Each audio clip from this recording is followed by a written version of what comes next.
दरम्यान गेल्या काही दिवसांपासून सुरू असलेल्या पावसाचा कांद्याला मोठा फटका बसला। यंदा राज्यभरात कांद्याचं उत्पादन मोठ्या प्रमाणावर झालं होतं।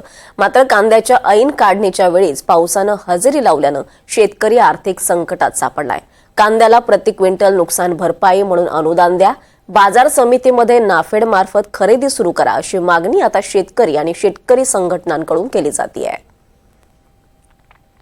या संदर्भात अधिक माहिती घेऊयात। आपल्यासोबत आपले प्रतिनिधी प्रांजल कुलकर्णी आहेत। प्रांजल, काही दिवसांपासून सुरू असलेल्या पावसाचा हा शेतकऱ्यांना मोठा फटका बसतोय।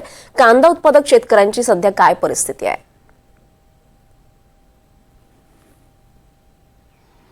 दीपाली, आपण बघितलं तर देशभरामध्ये सर्वाधिक म्हणजे 40% कांद्याचं उत्पादन हे एकट्या महाराष्ट्रात घेतलं जातं आणि इतर आपण विचार केला तर मध्य प्रदेश, राजस्थान, कर्नाटक किंवा इतर राज्यांमधून देखील कांदा जो आहे त्याची निर्यात होत असते। मात्र आपण बघितलं तर गेल्या वर्षी कुठेतरी कांद्याला भाव हा चांगला मिळाला होता, त्यामुळे यंदा शेतकऱ्यांनी चांगलं उत्पादन हे देखील घेतलेलं होतं। 30% यंदा अधिक उत्पादन घेतलंय असं शेतकरी संघटनांकडून सांगितलं जात आहे। मात्र म्हणजे कांद्याचा आत्ताचा जो काळ आहे की हे जे सर्व म्हणजे मे महिना असेल किंवा एप्रिल मे महिना जर आपण म्हटलं तर या एप्रिल मे महिन्यामध्ये कांद्याच्या काढणीला सुरुवात होत असते। उन्हाळी हा कांदा असतो आणि हा काढलेला कांदा जो आहे तो साठवणूक केला जातो आणि वर्षभर खरं तर शेतकऱ्यांकडून तो कांदा जो आहे तो बाजारात विक्रीस देखील आणला जातो। मात्र आपण बघितलं तर गेल्या काही दिवसांपासून म्हणजे एकट्या नाशिक जिल्ह्याचाच विचार केला तर जवळपास 20 ते 25 दिवस होऊन गेलेले आहेत।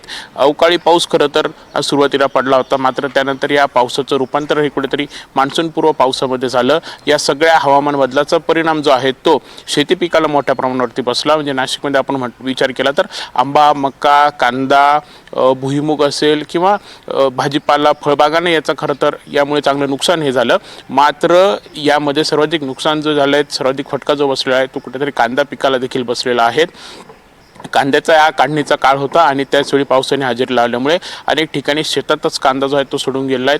तर ज्या शेतकऱ्यांनी कांद्याची साठवणूक केली होती तिथपर्यंत देखील पाणी हे जाऊन पोहोचलेलं आहे। यामुळे शेतकरी हे आर्थिक संकटात सापडलेला आहेत आणि खराब झालेला कांदा जरी बाजारात नेला तर इतर वेळी म्हणजे जो चांगल्या प्रतीचा कांदा आहे, ज्याला नाही काहीतरी किमान 1800 ते 2000 एवढा दर त्यांना अपेक्षित असतो, मात्र त्या कांद्याला कुठेतरी 600 ते 700 एवढा भाव दिला जातोय।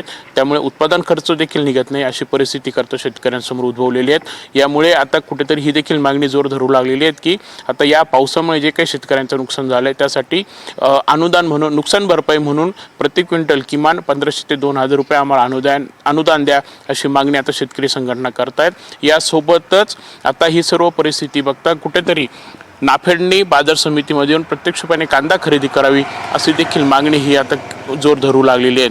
आपण बघितलं तर गेल्या वर्षी देखील ही मागणी केली जात होती। काही बाजार समितीमध्ये तशी खरेदी केंद्र देखील सुरू केली जात होती, मात्र त्यानंतर देखील कुठेतरी शेतकऱ्यांना चांगला भाव जो आहे तो मिळत नाही अशा तक्रारी ज्या आहेत त्या कायमच होत्या।